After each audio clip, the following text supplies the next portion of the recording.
அன்பு உறவுகளுக்கு வணக்கம். ஏரின் உழார் உழவர் புயல் என்னும் வாரி வளங்குன்றி கால்.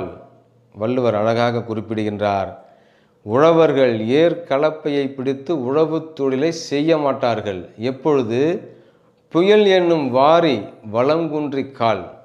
புயல் என்கின்ற அந்த வருவாய் வளம் குன்றி போனால் உழவர்கள் உழவு தொழில் செய்வதற்கான வாய்ப்புகள் அங்கே இல்லை.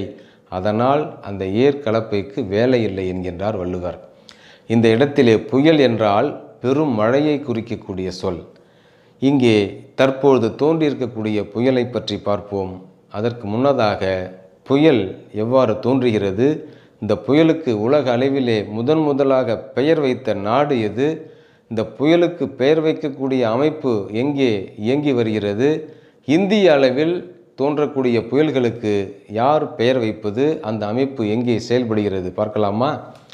உலக அளவிலே முதலாக ஆஸ்திரேலியா நாடு தான் இந்த புயலுக்கு பெயர் வைக்கக்கூடிய முறையை தோற்றுவித்ததாம். அதற்கு அடுத்தபடியாக அமெரிக்கா இந்த புயலுக்கு பெயர் வைக்கக்கூடிய அமைப்பை தொடங்கியிருக்கிறது. அங்கே அரசியல் தலைவர்களினுடைய பெயர்களையும் பெண்களினுடைய பெயர்களையும் வைத்து அங்கே சில குழப்பங்கள் ஏற்பட உலக அளவிலே 1950ஆம் ஆண்டு 193 நாடுகளை உறுப்பினர்களாக கொண்டு உலக வானிலை அமைப்பு அமெரிக்காவில் ஏற்படுத்தப்பட்டு அங்கே உலக அளவிலே 9 மண்டலங்களாக பிரிக்கப்பட்டு அவை தற்பொழுது 6 மண்டலங்களாக குறைக்கப்பட்டு இந்திய அளவில் 13 நாடுகளை உறுப்பு நாடுகளாக கொண்டு புதுதில்லியை தலைமையிடமாக கொண்டு இந்தியா, இலங்கை, மாலத்தீவுகள், மியான்மர், தாய்லாந்து, பாகிஸ்தான், ஈரான், ஐக்கிய அரபு அமீரகம், Yemen, Oman, Qatar, Saudi Arabia என்று 13 நாடுகள் உறுப்பு நாடுகளாக அங்கே இயங்கி வருகின்றன.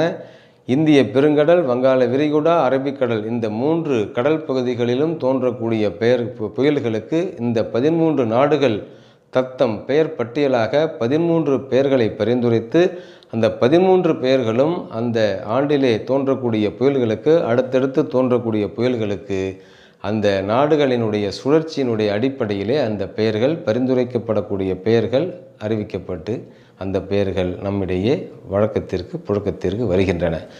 அந்த வகையில் இப்பொழுது ஏற்பட்டிருக்கக்கூடிய வங்காள விரிகுடாவில் தோன்றியிருக்கக்கூடிய இந்த புயலிற்கு தாய்லாந்து நாடு பரிந்துரைத்துள்ள மோன்தா என்றும் மாந்தா என்றும் அழைக்கப்படக்கூடிய அந்த பெயர் பரிந்துரைக்கப்பட்டு அந்த வானிலை அமைப்பால் அறிவிக்கப்பட்டிருக்கிறது. அந்த புயல் இன்று ஆந்திராவை இரவு கரையை கடக்க இருப்பதாகவும் ஆந்திராவிலே மசூலிப்பட்டினம், அந்த கலிங்கப்பட்டினம் என்ற அந்த